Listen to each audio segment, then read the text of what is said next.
Tu es mon Dieu. Tu es mon Dieu. Tu es mon Dieu.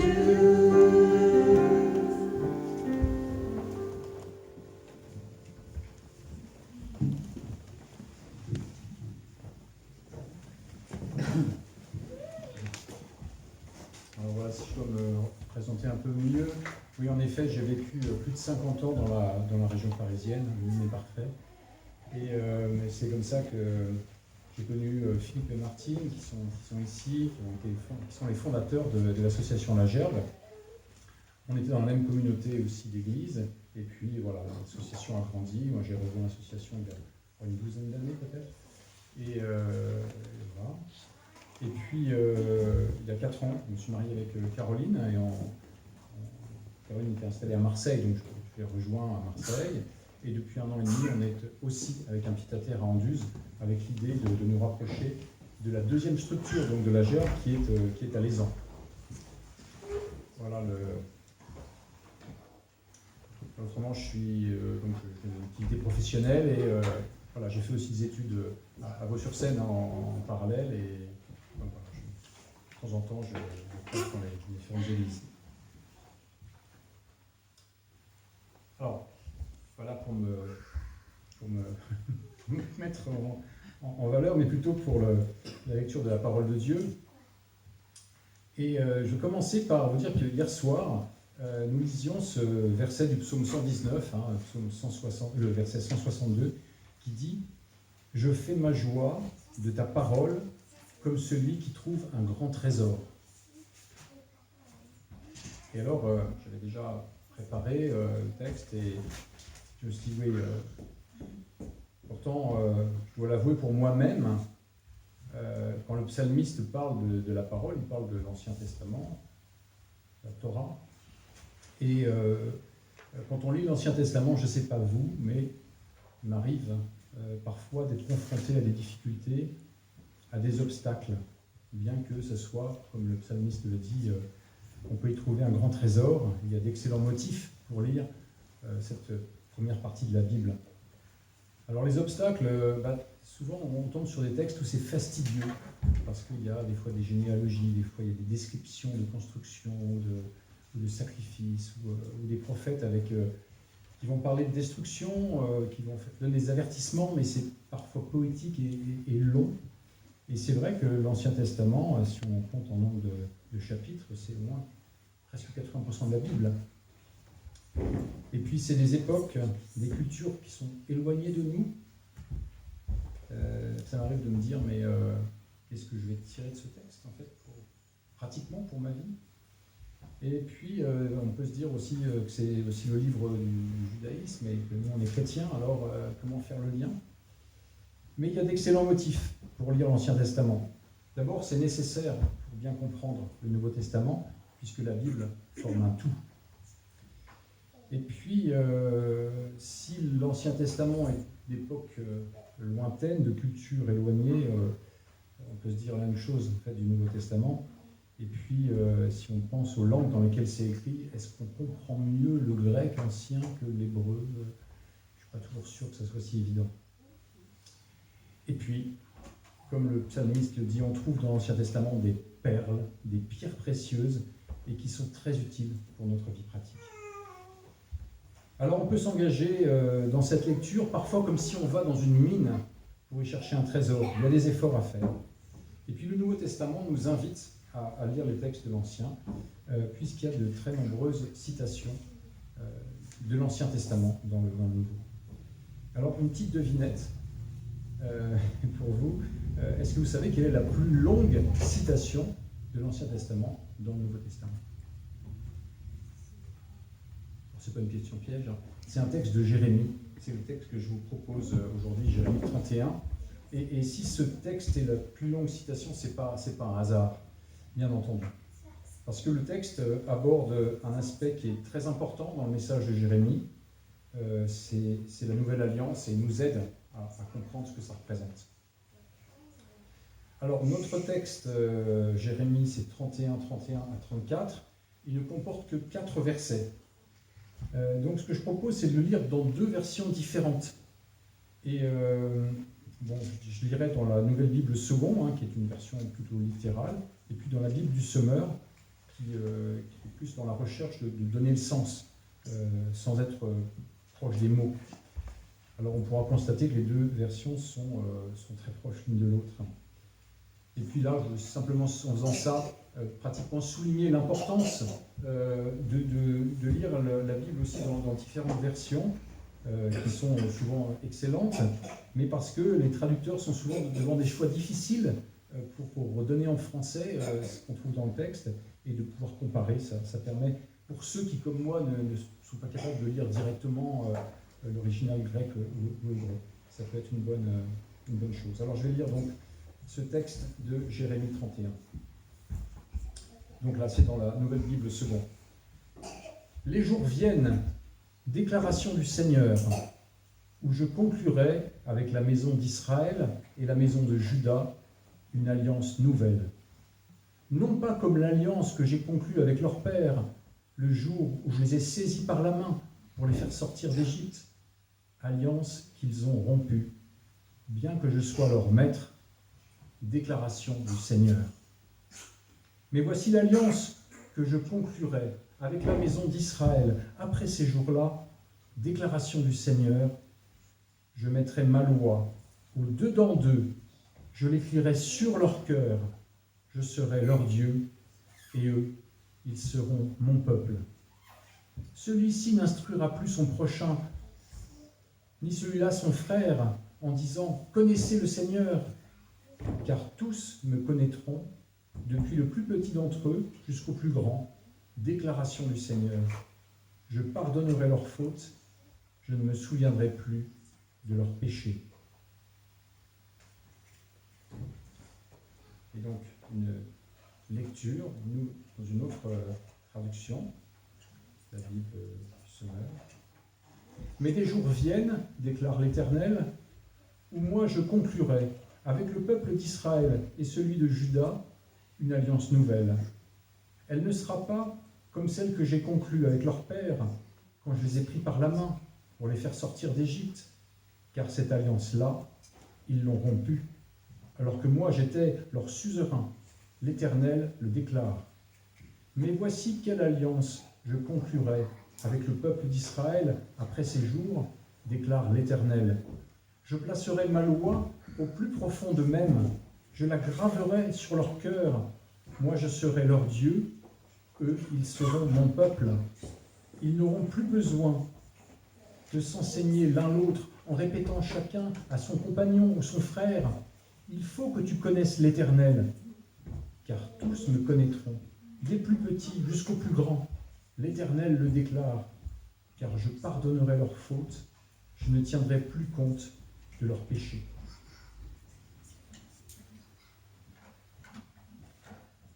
Donc juste ici, c'était la lecture du texte Jérémie. Alors ces paroles, elles font partie des plus connues de ce grand livre, qu'est le livre de Jérémie. On en trouve donc cette citation complète dans l'Épître aux Hébreux, au chapitre 8. Et puis au chapitre 10, il y a à nouveau une citation, parce que l'Épître aux Hébreux commente en fait ce texte. Et puis cette nouvelle alliance dont il est question, elle est rappelée lorsqu'on célèbre la Cène. On trouve ça quand Paul en parle, dans Corinthiens 11, et puis dans les évangiles, Luc 22, et puis les parallèles en Matthieu 26 et Marc 14. Et le Nouveau Testament le montre clairement, cette nouvelle alliance qui a été annoncée par Jérémie, eh bien, elle a été établie par Jésus, par sa mort. Alors aussi, juste un petit détail sur les mots.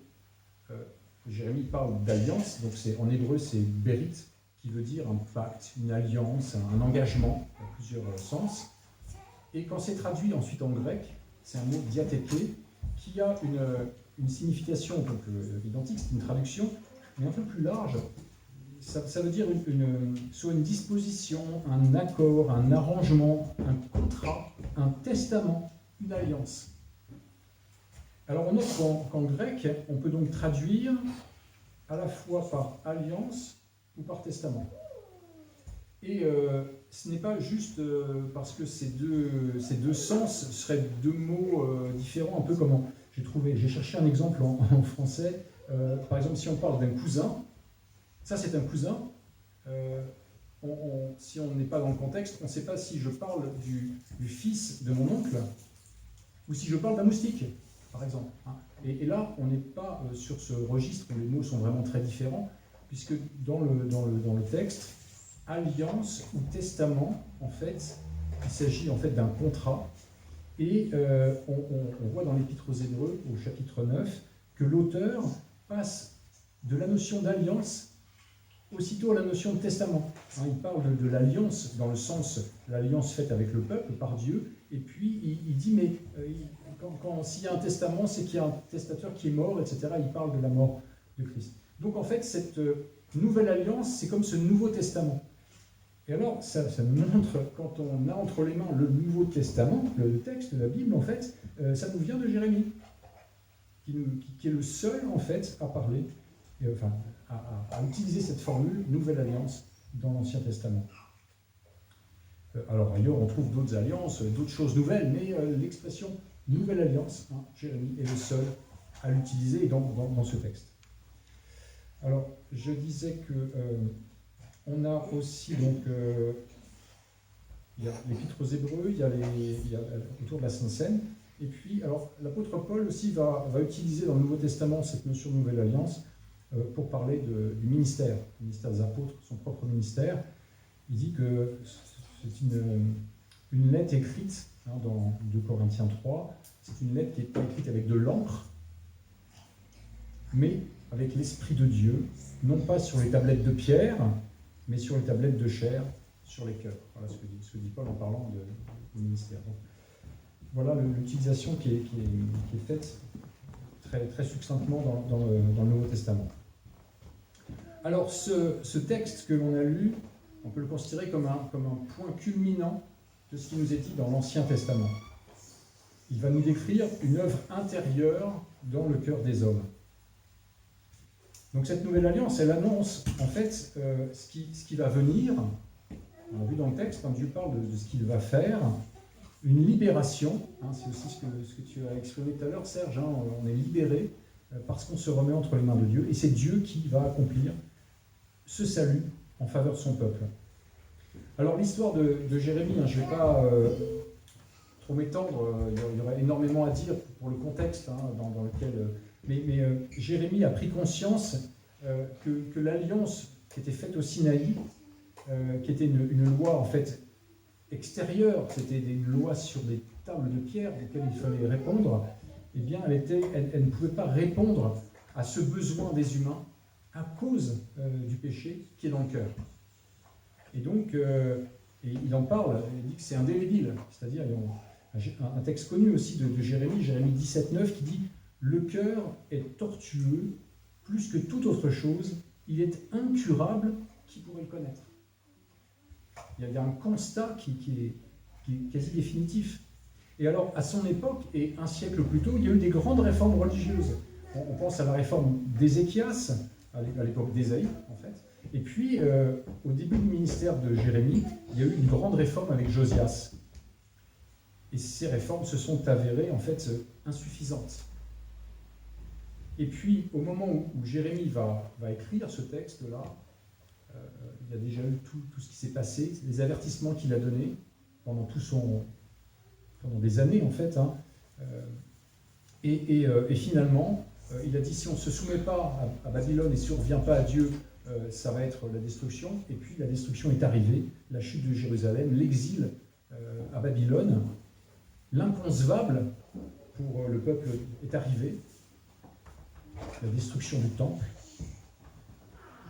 Et à ce moment-là, c'était évident pour tous que la prédication de Jérémie, ce n'était pas une prédication en l'air. Il y avait bien des faux prophètes, mais Jérémie, lui, il avait dit vrai.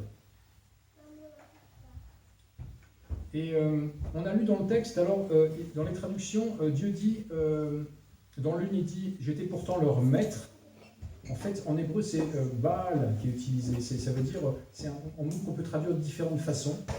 Maître, mais ça peut aussi être mari, et puis un mari, hein, et puis c'est traduit aussi dans le Sommeur par suzerain, c'est-à-dire comme des rapports entre des rois. Hein. Et donc on trouve cette double image que l'on trouve d'ailleurs chez Jérémie, que l'on retrouve chez les prophètes, Dieu qui se présente comme un souverain, qui est en relation avec un peuple, et puis Dieu qui est l'époux en fait de ce peuple qu'il aime. Et il y a des descriptions là-dessus. Et on voit que ce mariage spirituel est devenu un divorce. Donc il y a eu trahison du traité, ou adultère aussi. On trouve toutes ces images dans les prophètes. Alors bien sûr, quand on lit ce texte, on va se dire que quand il a été écrit, c'est suite à cette fameuse catastrophe, donc 586 avant Jésus-Christ, destruction du temple, déportation en Babylonie. Et donc l'ensemble du texte, là j'ai lu ces 4 versets sur la Nouvelle Alliance, mais auparavant, il est déjà question d'un retour qui est promis par Dieu. Et ce retour donc renvoie, c'est une sorte de nouvel exode, il nous renvoie à l'exode hors d'Égypte. C'est Dieu qui a dit, moi je vous ai saisi par la main, ou je vous ai pris par la main pour vous sortir d'Égypte. Et on se souvient que quand il y a eu cette alliance qui a été conclue au Sinaï, donc c'est les chapitres 19 à 24 de l'Exode, dès le début, l'alliance a été rompue. Il y a eu l'histoire du veau d'or.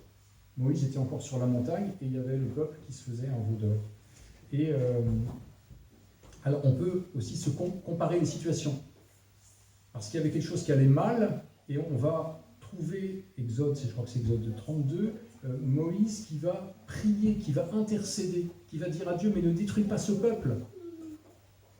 Et Dieu va accepter, et les tables vont être regravées, et donc il y a la patience de Dieu qui va se mettre en place. Et si on lit le prophète Jérémie, ce qui est très frappant, c'est qu'on se retrouve dans une situation où le peuple a continué à désobéir. Il y a une idolâtrie en particulier, des enfants offerts en sacrifice, hein, entre autres. Et on trouve ça tout au long de l'histoire biblique. Mais là, à ce moment où Jérémie a cette mission, ce qui est terrible, c'est qu'on voit que Dieu demande instamment à Jérémie de ne plus prier pour le peuple. C'est comme si c'était maintenant arrivé, c'était allé trop loin, la patience de Dieu arrivait à ses limites. Et pour nous, quand on dit ça, c'est assez choquant. Puis on se dit, mais qu'est-ce que j'en fais moi au quotidien? Dieu ne me demande pas d'arrêter de prier. Mais dans cette histoire, il y a eu la fin. Et pourtant, on ne peut pas dire que Dieu n'a pas manifesté pendant des siècles sa fidélité, alors que le peuple d'Israël était infidèle, déloyal, désobéissant.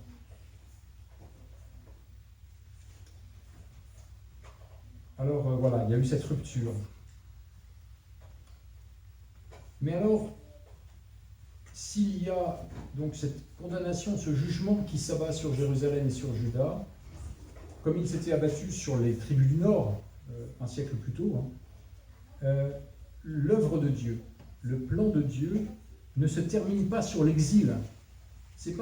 Dieu ne termine pas sur un échec, il a quelque chose de nouveau qu'il va proposer. Et c'est ce qu'il avait déjà dit, donc un siècle plus tôt avec Ésaïe, qui parlait d'un chemin nouveau. Il évoquait déjà, Ésaïe, ce retour. Entre parenthèses, le terme retour, qui en hébreu a plusieurs sens, ça parle du retour d'exil, mais c'est aussi dans le reviens à moi, reviens à Dieu. Et c'est un thème qui est très très présent aussi chez le prophète Jérémie, ce thème du retour promis, mais un retour pour revenir à Dieu. Et puis on trouve aussi dans le prophète Jérémie d'autres textes qui parlent, notamment au chapitre 24, il dit « Je disposerai leur cœur à me connaître et à savoir que je suis l'Éternel, alors ils seront mon peuple, et moi je serai leur Dieu, car ils reviendront à moi de tout leur cœur. » Voilà ce que déclare le Seigneur. Alors, il ne dit pas comment, mais il dit que ça aura lieu. Et puis, après notre chapitre, on a encore le chapitre 32, où c'est Jérémie qui est appelé à aller acheter un champ la ville est assiégée, elle va être détruite, et Dieu lui dit, tu vas sortir, tu vas aller acheter un champ. Et acheter un champ, c'est aberrant, parce que ça ne vaut plus rien. Mais c'est un signe qu'il y aura un retour un jour. Et dans ce chapitre, il dit, je conclurai avec eux une alliance éternelle, telle que je ne les délaisserai pas, mais leur ferai du bien. Je les amènerai à me craindre de tout leur cœur, pour qu'ils ne se détournent plus de moi. On voit que le message, c'est toujours revenir au Seigneur, revenir à Dieu. Donc notre texte, il annonce une restauration, une relation nouvelle, mais elle peut être possible que sur un autre fondement, plus solide, plus adapté à ce qu'est l'homme, que l'alliance du Sinaï. Et ce nouveau fondement, donc, il va produire une œuvre intérieure dans le cœur des hommes. Et pour que cette œuvre dans le cœur des hommes opère un réel changement, alors que les réformes extérieures n'ont rien produit. Et c'est ce qui est réalisé par cette nouvelle alliance, comme on a pu le lire. Alors un petit mot sur le cœur, parce qu'on parle du cœur, et peut-être dans notre culture, quand on parle du cœur, on pense aux émotions, aux affections. Mais dans la pensée hébraïque, c'est beaucoup plus large. Ça décrit en fait l'être intérieur. Ça englobe bien sûr la partie des affections, mais aussi l'intelligence, aussi la volonté de faire les choses. Donc la question du cœur, elle n'est pas nouvelle. On parle d'une nouvelle alliance, c'est pas tout d'un coup c'est une alliance du cœur, alors qu'on avait une alliance peut-être du texte ou de l'obéissance. Non, c'est bien du cœur. On a « Tu aimeras le Seigneur ton Dieu de tout ton cœur, de toute ton âme », ça c'est la loi. Et puis dans Deutéronome, donc Moïse déjà, Deutéronome 30, il va dire au peuple « Mais circoncisez votre cœur ». Et c'est ce que Paul va utiliser comme notion. On a été circoncis, mais dans le cœur, à l'intérieur, pas une circoncision faite extérieurement dans la chair. Donc pour Jérémie, comme on l'a lu, le cœur est incurable. Il y a un autre texte, Jérémie 17, où il dit le péché de Juda est écrit avec un burin de fer, il est gravé sur la tablette de leur cœur. Donc il y a ce péché qui est gravé dans le cœur. Et on a lu dans une des traductions que Dieu va graver dans le cœur, cette fois, sa loi, et plus le péché.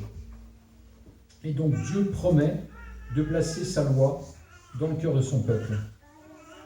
Alors, à la même époque que Jérémie a prophétisé à Jérusalem, Jérusalem qui a fini par être assiégée par les Babyloniens, et donc ça a duré longtemps et c'était difficile. Il y a un autre prophète à la même époque, c'est Ézéchiel, qui lui a été déporté auparavant, qui s'est retrouvé en Babylonie et qui lui aussi a prophétisé.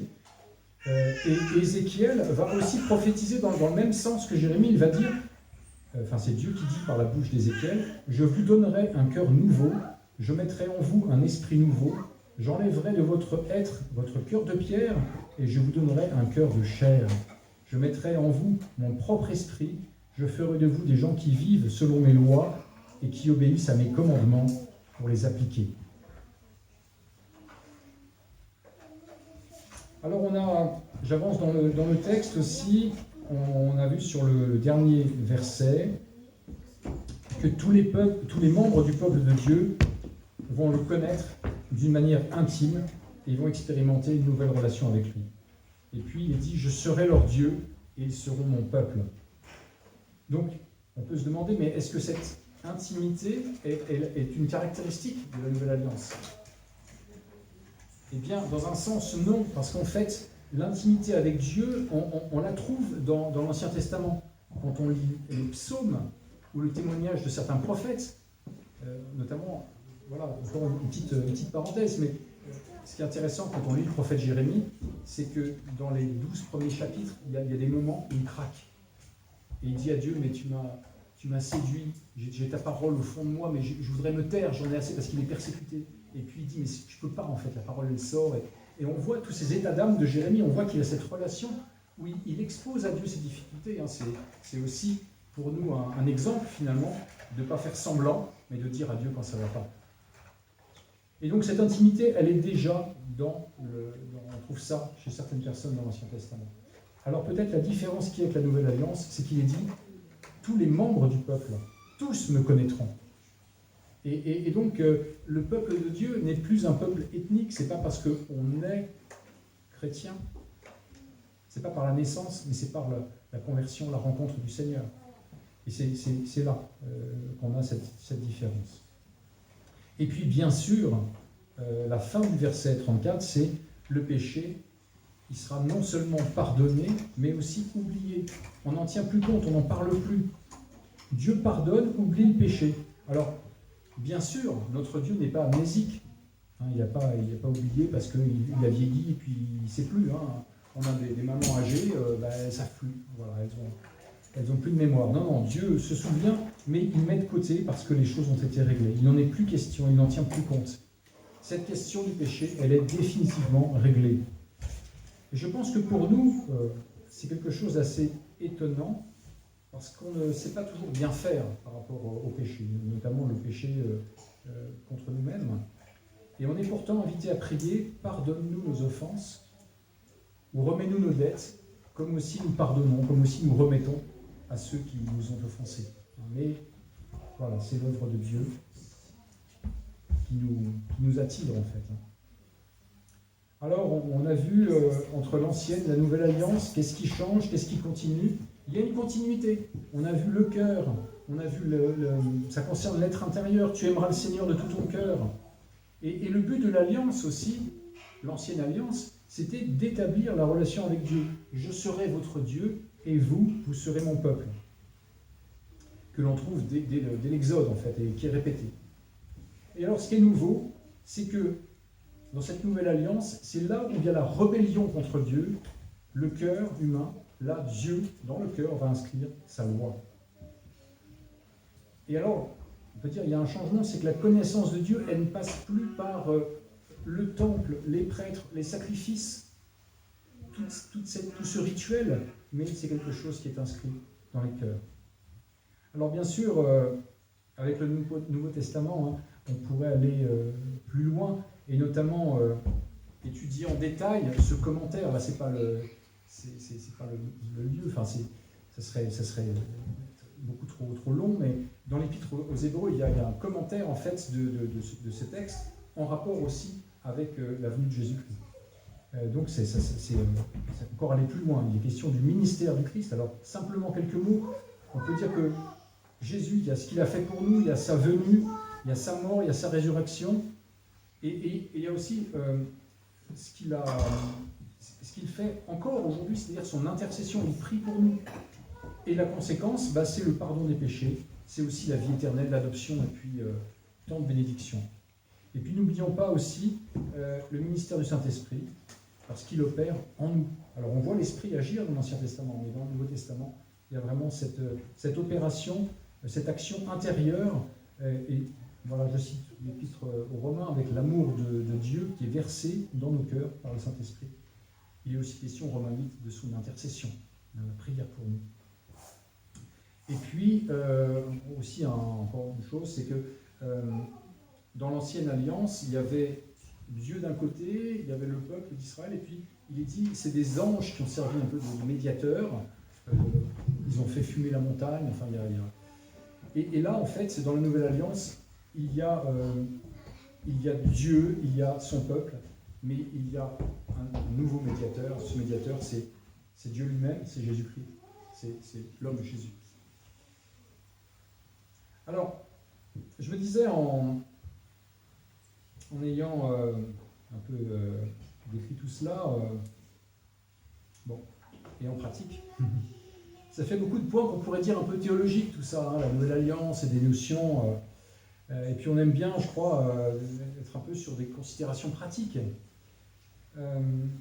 Mais alors, ce que l'on fait, pratiquement, c'est généralement en lien étroit avec ce qu'on croit ou ce qu'on comprend. Je dis généralement parce qu'on est parfois en train d'évoluer. Donc pour avoir une bonne pratique générale de notre vie, il nous faut une bonne théologie, une bonne façon de connaître Dieu, une bonne assise, c'est nécessaire. Et alors en même temps, une bonne théologie, une bonne connaissance de Dieu, c'est pas quelque chose de théorique qui resterait figé. ça a besoin d'être mis en pratique. Et puis, on peut se dire qu'on n'a jamais complètement compris. Paul lui-même va nous dire dans Corinthiens 13, le chapitre sur l'amour, nous voyons au moyen d'un miroir, d'une manière confuse. Alors il nous faut toujours retravailler notre théologie, se reposer des questions, essayer de comprendre un peu mieux. Et puis on a besoin de vivre, d'expérimenter ce que l'on croit pour ensuite y revenir et réfléchir. Donc il y a une expérimentation de ce que l'on croit et une progression. On relit les textes et on y voit d'autres choses.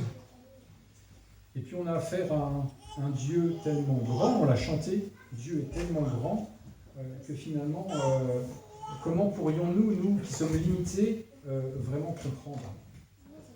On dit parfois qu'on comprend les choses par analogie, on comprend des choses qui ressemblent, et la Bible utilise beaucoup d'images. Alors oui, je pense qu'on a besoin de revenir à des notions importantes comme ça, mais bon, je vais essayer de terminer quand même sur quelque chose de un peu plus pratique, sur cette relation réciproque dont il est question dans ce texte, mais dans d'autres. Je serai leur Dieu, ils seront mon peuple. Donc ça s'appuie sur dans la création, on voit que l'homme est créé avec un caractère relationnel. Dieu crée homme et femme. Et puis les êtres humains, on les voit en relation avec Dieu. On voit aussi que le péché, c'est pas seulement une question personnelle, mon péché, mais mon péché, il va altérer la relation que j'ai avec les autres.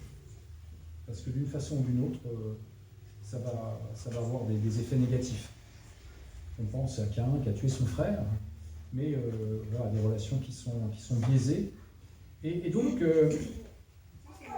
ce côté relationnel, ce côté qui dépasse le cadre individuel, qui touche au collectif, fait que le salut, qui est d'abord individuel, salut personnel, ma foi personnelle en Jésus-Christ, mais en fait, on a besoin de réaliser aussi que la rédemption, le rachat, le salut, c'est aussi un salut collectif. C'est pour ça que on a cette expression, on peut dire, qui est capitale dans toute l'Écriture, qui résume l'alliance, c'est « Je serai leur Dieu et ils seront mon peuple ». C'est pas « il y aura des milliers de convertis », c'est « il y aura un peuple ». Alors on la trouve dans la loi, Exode 6, Lévitique 26. On les trouve dans les prophètes. J'ai déjà lu Jérémie 7, je crois, Jérémie 32, il y a le texte, bien sûr, Jérémie 31. En Ézéchiel 36, là où il est question aussi de ce cœur nouveau, il est question aussi de cette formule « Je serai leur Dieu, ils seront mon peuple ». Donc c'est vraiment transverse dans la Bible. Et puis si on veut venir jusqu'au Nouveau Testament, je vais citer donc un texte de Tite 2, verset 14, Paul qui dit « Le Christ Jésus s'est donné lui-même pour nous, afin de nous racheter de toute iniquité, et de se faire un peuple qui lui appartienne, purifié par lui et zélé pour les œuvres bonnes. » Donc, la rédemption, le rachat, il va s'incarner tout d'abord dans une communauté. Ça concerne les individus, mais dans le but de former un peuple. Donc, conséquence pratique, c'est que la vie d'Église, en tant que croyant, en tant que chrétien, c'est pas une option. C'est pas dire, tiens, dimanche, je sais pas quoi faire, je vais aller à l'église, parce que je suis chrétien. C'est plus que cela. C'est essentiel à notre vie de foi. Et puis, l'église, bien entendu, elle ne se réduit pas à notre seule communauté. Historiquement, elle est composée avec ce qui est déjà exprimé par Isaïe, le reste d'Israël. Paul dit, moi je suis aussi d'Israël et de Juda. Et donc les premiers chrétiens étaient quasiment tous issus de ce peuple. Et puis la bénédiction, elle s'est étendue aux nations. Alors là aussi, on voit l'immensité du plan de Dieu. C'est-à-dire que dès le temps où Dieu parle à Abraham, il lui dit, je vais faire de ta descendance une bénédiction pour toutes les nations. Et ça se réalise. Et c'est quelque chose d'assez merveilleux de voir ce plan de Dieu qui traverse l'Écriture et qui traverse l'histoire humaine. Alors, c'est ce que Paul donc développe en partie, cette bénédiction qui s'étend aux nations, l'Épître aux Romains, l'Épître aux Éphésiens en particulier. Et dans l'Apocalypse, on a des gens de toute langue, de tout peuple, de toute nation, à travers différentes cultures, traditions. Ça a traversé l'histoire. Il y a eu des hauts et des bas. Il faut reconnaître aussi que l'Église a parfois montré un témoignage qui n'était pas à la hauteur de son appel. Et puis l'Église, c'est l'Église donc de Jésus-Christ. Alors, on peut se dire, ayons à cœur l'Église, sa croissance en maturité, mais aussi sa multiplication. Et on peut tous y œuvrer, et au moins par la prière. On peut tous prier pour l'Église. Et puis recherchons simplement la communion fraternelle, cet amour les uns envers les autres, qui est le témoignage que nous enseigne Jésus lui-même. Il dit, c'est un témoignage pour que le monde croie que Jésus est l'envoyé du Père. Jean 17.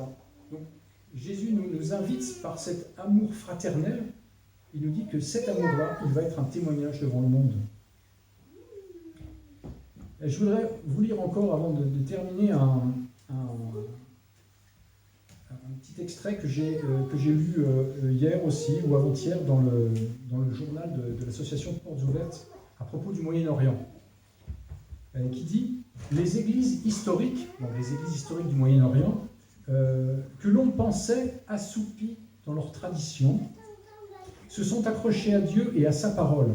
Dans un contexte de violence et de persécution extrême, elles ont travaillé ensemble, et de ce travail dans l'unité sont nés les centres d'espoir. » Et là on dit « Merci Seigneur pour ce que tu as fait dans ces églises historiques, traditionnelles, au Moyen-Orient et dans les persécutions. » Et puis donc, pour terminer,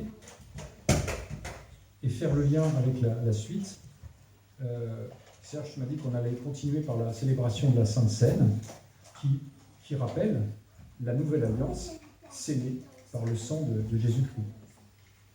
Et puis, je cite encore l'apôtre Paul, 1 Corinthiens 10, verset 17. « Comme il n'y a qu'un seul pain, nous tous, malgré notre grand nombre, nous ne formons qu'un seul corps, puisque nous partageons entre tous ce pain unique. » Donc, mettre en pratique cette nouvelle alliance et vivre ce moment comme un moment communautaire privilégié, comme étant tous ensemble le peuple de Dieu.